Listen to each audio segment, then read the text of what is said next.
We now come to the exercise part of Conquering the Menopause course. Now, we've spoken lots already about how nutrition changes can help, and we've also talked about lifestyle changes, reduction of stress, therefore bringing down cortisol levels, because as I've mentioned previously, heightened chronic cortisol levels can contribute to gaining abdominal stomach fat, which is one of the areas that menopausal women often speak to me about gaining weight in this area.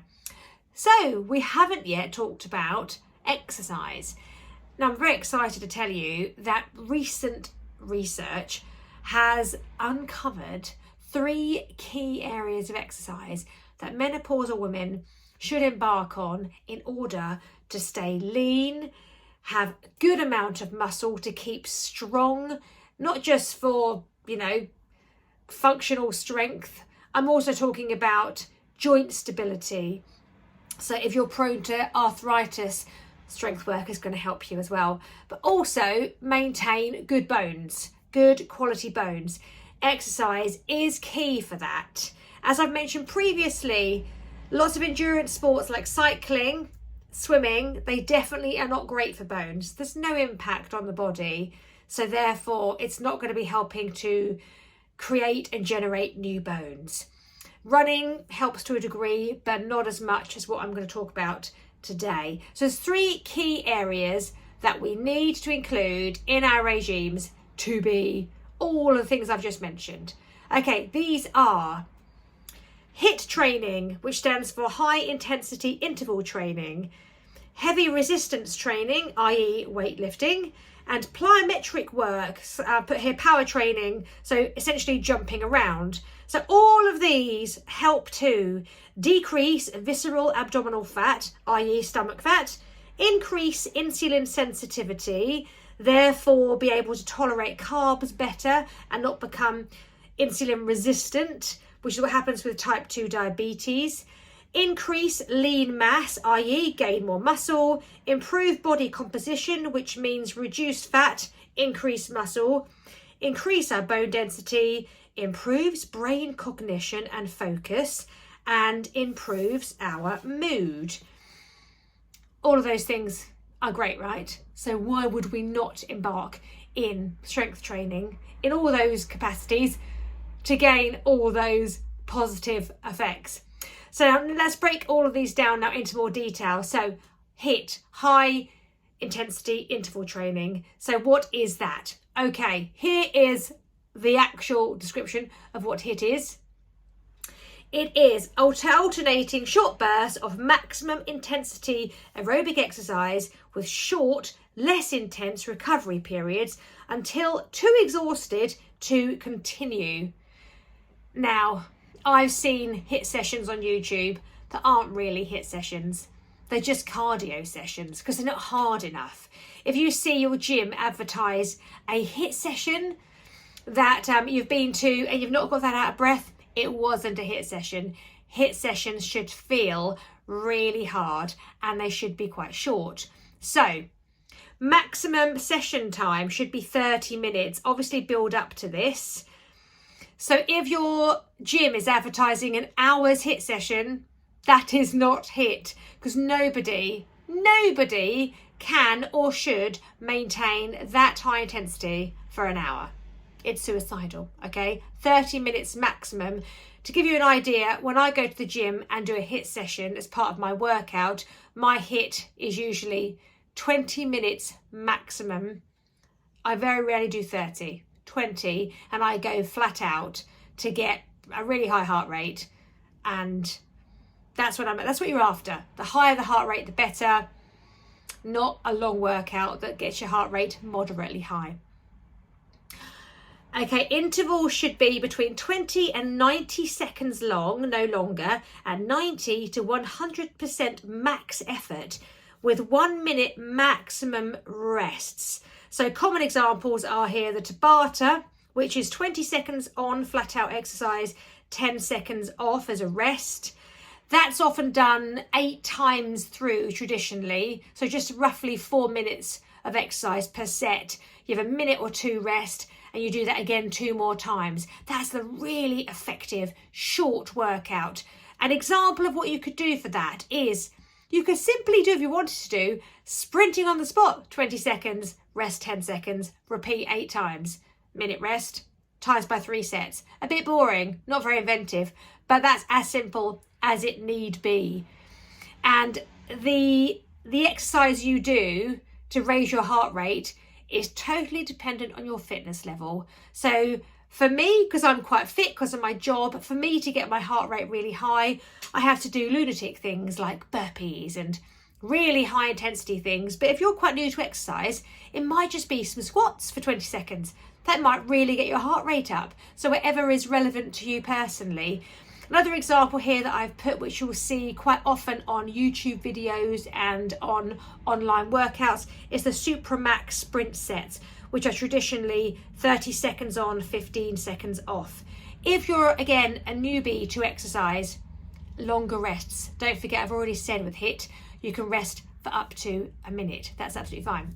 Okay, so what are the benefits of HIIT? Let me go through those with you right now. So benefits: reduces cortisol, so it's going to help reduce that horrible stress hormone, helps control blood glucose levels. So GLUT4, I won't go into too much scientific detail, but it's a protein transport mechanism in the blood.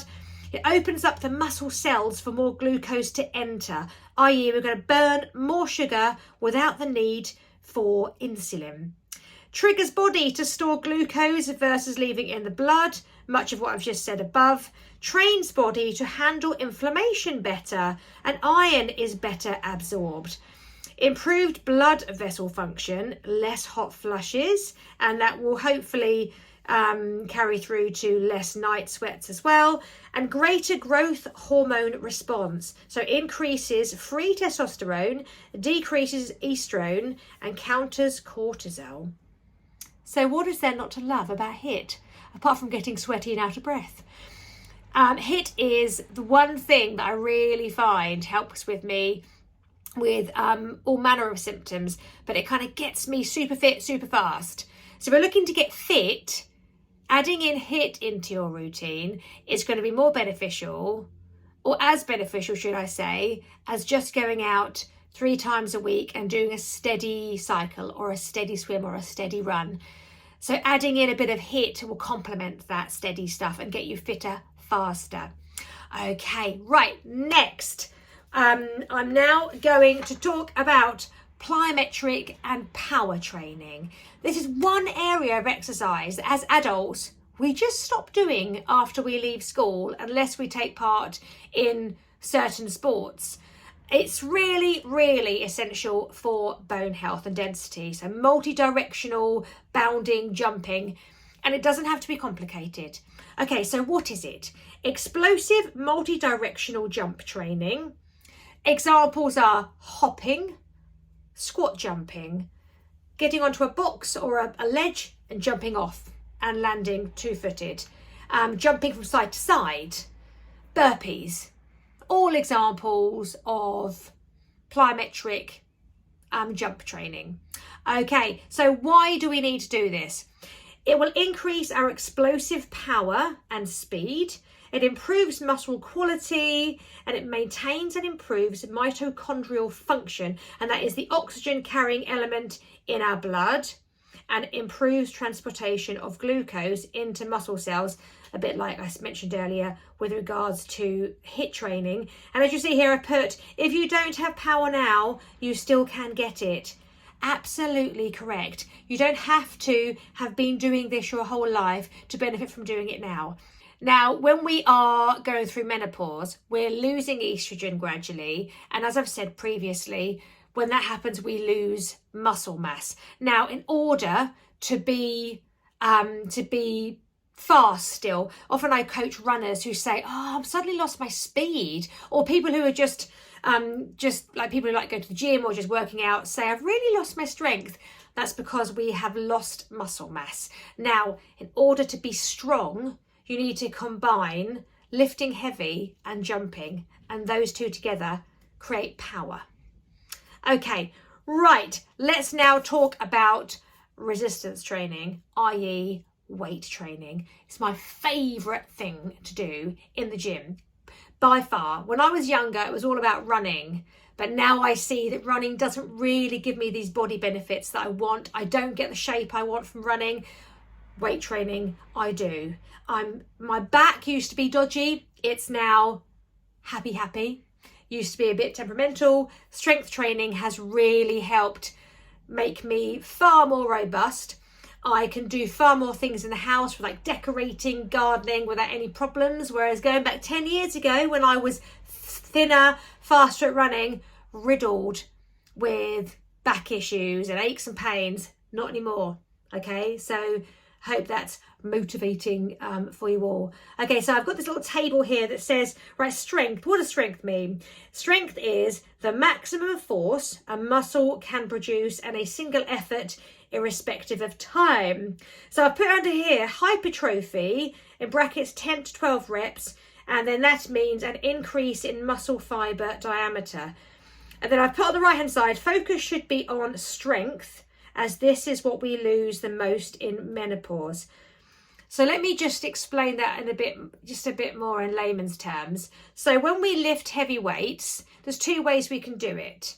We can lift a really heavy weight a very small amount of times, like 1 to 6 times, so 1 to 6 reps. That is going to, imagine my muscle here.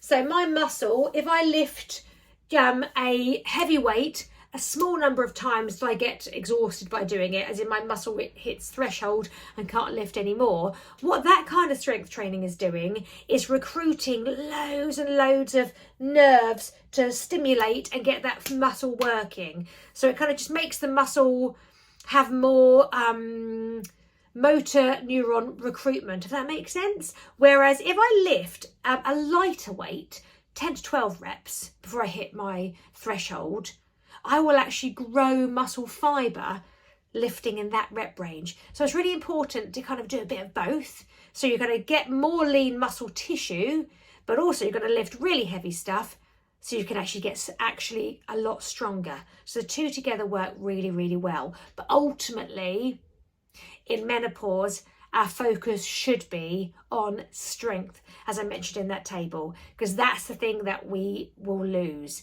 So adding in heavy lifting and a bit of jumping, it works wonders.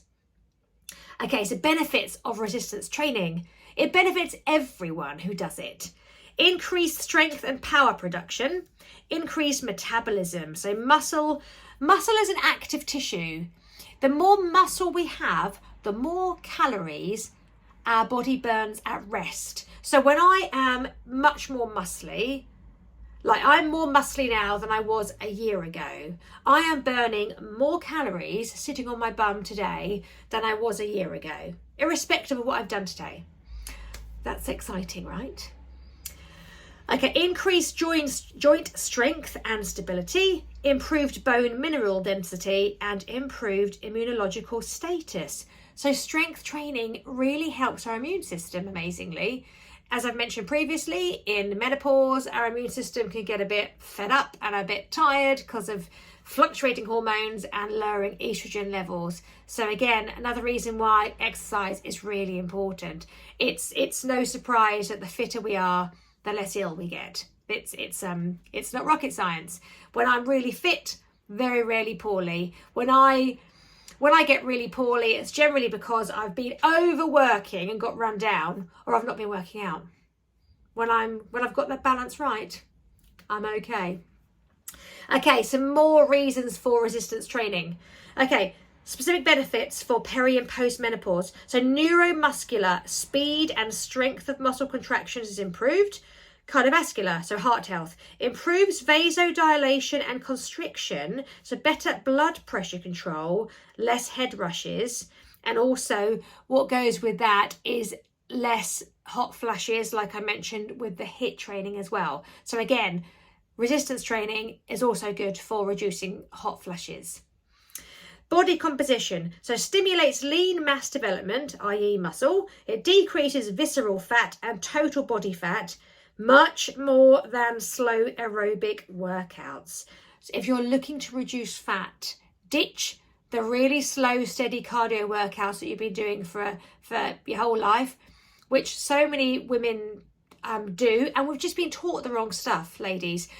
We have been taught the wrong kind of training for many years. When I was training to be a PT, you'd look at a gym program of workout classes. The men's would all be like, hench, muscles, and the ladies would be these kind of grey area, a bit wishy-washy, kind of strength sessions, cardio sessions with very light weights they're not really achieving a lot. So yeah, time to step it up and do some harder stuff. Okay, bone density is improved, and muscle strength and endurance and performance improves, better posture and joint stability. Joints able to withstand more pressure, and our balance is improved. As we get older, as I've said before, left untreated, our bones can become quite brittle, and we could get osteopenia and osteoporosis as a result of menopause. 80% of hip fractures, don't forget, are women.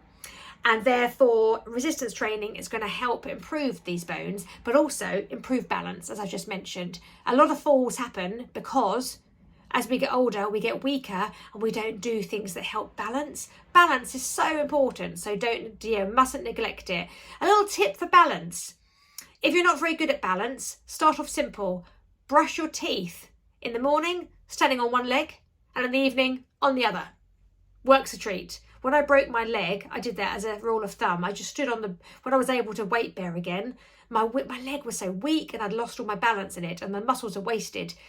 I just brushed my teeth every morning and night on that leg. I had 4 minutes of standing on that leg, and it really helped.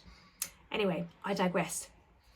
Vasomotor symptoms decrease, i.e. less hot flushes. Metabolism, so glucose better controlled, less thyroid issues and diabetes. And then I put at the bottom there, and better body shape.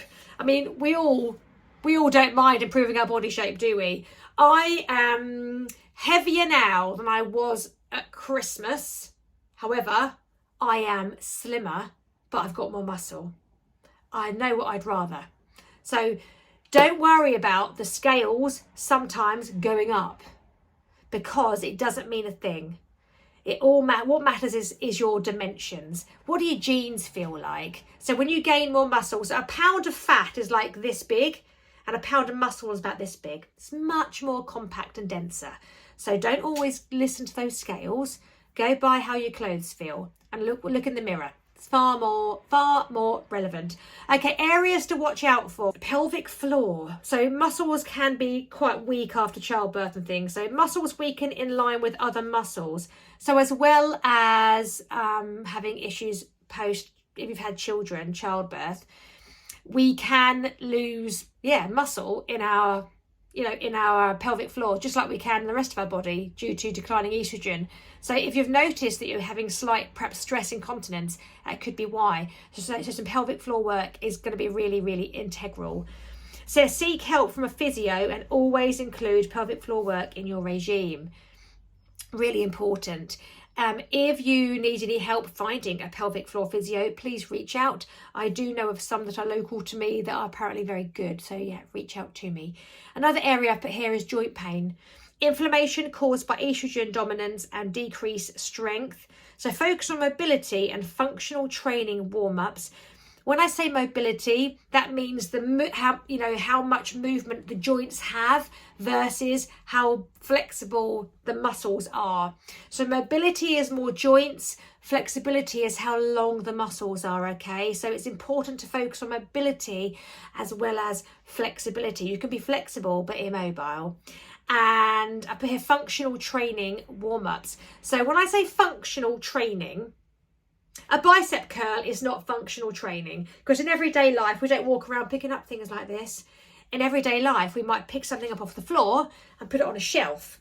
An exercise that would be useful for that is going to be squatting, picking up a weight and holding it over your head. That's called a squat and a press. So a squat press. So functional training just means strength exercises that replicate everyday movement patterns. Okay, assess muscle imbalances, anti-inflammatory foods, turmeric I've put there. Yes, if you've got lots of joint pain, an anti-inflammatory diet will be great for you. So include all your fruits and veg, your clean foods, but turmeric is amazing for inflammation. Absolutely superb. So give that a go. Right, I'm now going to move on to how we should structure training. So, okay, it's different to how we will structure it pre-perimenopause. Pre-perimenopause, we can train around our cycle. So we can train really hard from day one of our period until ovulation. Ovulation, we can either feel really crap or we can feel really good. So we can do some really good heavy strength stuff in ovulation. But then after ovulation, in the luteal phase, we need to tone it down a bit. And therefore we then can start doing more easy training that's more endurance based, less heavy, because when progesterone is high, it's quite hard to grow muscle. So what I'm trying to say there is that we often can have 3 weeks of good quality training, 1 week where we have to really take it easy. Let's say we have a 28-day cycle, and then it repeats. With perimenopause and beyond, we have to respect our bodies a bit more. And actually what science has shown is that it's better for us to do 2 hard weeks, 1 easy week. So be a bit kinder. Here is an example of what a hard week could look like. So I've put here 3 key sessions per week, 2 hard weeks in a row. So I've just put as an example, Monday and Tuesday could be 2 back-to-back hard sessions. A Wednesday, an easy functional training and mobility session. That could be easy weights. That could be Pilates, for example, actually. Thursday, a moderate to easy day. Friday, a really easy day. Take it really steady. Saturday, moderate to hard day. And Sunday, rest. That's just an example of what a regime could look like. And it doesn't have to be like that. But the key thing though is that you've got 2 hard days and you've got a good mix of really nice easy stuff, because it's really important to not hammer the body too much. If you train hard all the time, A, the body has no time to repair and actually improve and get better and recover. But B, your cortisol levels will be through the roof. And as I've said before, in perimenopause, cortisol is already prone to being high. So we need to give our body's chance to bring it down. So to work on the parasympathetic nervous system. So things like yoga and Pilates are really good because they force us to relax. It's really, really, really good for us. Okay, here's an example of what an easy week looks like. So every 2 weeks you do, so 2 weeks hard, 1 week easy. Easy week. Okay, Monday, easy session. Tuesday, easy session. Wednesday, easy functional training and mobility. That could be a yoga session. Thursday, easy day with moderate intervals and pickups. So if you are a runner or a cyclist or a swimmer, that could be going and doing a cardio session that's mainly easy, with then sticking in 4 or 5 1-minute sections that are hard. But generally, most of it easy. Friday, easy functional training and mobility. Yeah, again, that could be a gym session that's like a body pump session, but you pick really nice low weights. Saturday, moderate, longer endurance session. Maximum effort should be 6 to 7 out of 10. Sunday, rest. So, simples. So the key thing though is variety. No grey areas with perimenopause and beyond. We want to have hard, or we want to have sort of moderately hard. You can have a bit of that, and but lots and lots of hard and lots of easy, as in people get into this rut of having lots of moderately hard but not having either end of the spectrum. So a few days a week of really hard, a few days a week of really easy, perhaps 1 or 2 moderate days. But you want to have this variety, not all of it being the same level. Okay, let's round up strength then. Okay, traditional training methods not effective for peri and post menopause. So like I was saying, that grey area I've just described, and just never taking your muscles to threshold. When you're lifting weights, for example, if you're trying to grow muscle and you're going to go to the gym and do 10 reps of a shoulder press, for example, if you can do 10 reps, minute rest, 10 reps, minute rest, 10 reps, minute rest, and not find number 10 almost impossible to do on each round, it wasn't heavy enough. It was too easy. Okay, so we need to push the body more than we're perhaps used to doing. Our bodies need exercise stress for muscle synthesis due to declining estrogen. Yeah, so like I've just described, we need to put the muscles under strain to get better, far more than we would have done perimenopause, because estrogen is no longer being so helpful to us. Right, HIIT effective for body composition changes and improving blood glucose control. Plyometrics, so jumping training, improves metabolism and muscle contractions. And resistance training, i.e. weight training, should focus on strength, so 0 to 6 reps, not hypertrophy, 8 to 12 reps. You can still do hypertrophy, but the focus should be on the heavier and less weights. Okay, train for power, not endurance in the gym. So anyone who is watching this who is an endurance athlete, absolutely carry on doing your endurance sport. But to keep at the top of your game in it, to keep fast, to keep powerful, you're going to need to do more strength work than you've previously done to keep that speed up, okay? Because endurance training alone will not give you that stimulation to your muscles that it previously would have done. I want to just say, make a note as well, if you're new to strength training, first of all, don't be freaked out by any of this, because anyone can do strength training, even if you've never done it before in your life. You just start really, really easy, just using your own body weight exercises like squatting, when you're making a cup of tea, using the countertop for press-ups. You don't need to be going to a gym immediately, or ever actually. You can train at home, you don't need a gym. But the key thing is, anyone can do it. You don't have to have been a gym goer or a sporty person to achieve all the things I've just talked about in this session. So, okay, finally, I want to just round it off by saying thank you so much for being on this course. It's been great to have you. The Facebook group that I'm going to put you in, that you're already in, will be open forever. So we're going to keep using that as a resource, a community resource to chat in. And just to finally finish by saying, please, please, please help drive the movement of menopause, as in keep talking about it openly. Let's ditch the taboo. Don't be embarrassed about it. There's nothing to be embarrassed about with menopause. Let's keep talking openly about it, wherever you are, to whoever. And make sure you get yourself heard. If you need support by your GP or anyone in the health profession, make yourself heard. Do not suffer in silence and get the support that you deserve, okay? We all deserve support with menopause if we're suffering and struggling. There is no reason in this day and age that we should go on suffering in silence. Okay, I hope this course has been helpful.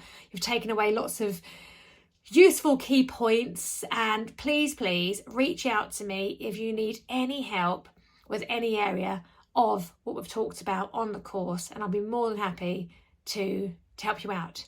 Anyway, thank you so much, and I hope to chat to you again and see you in the group, and keep supporting you with your menopause journey.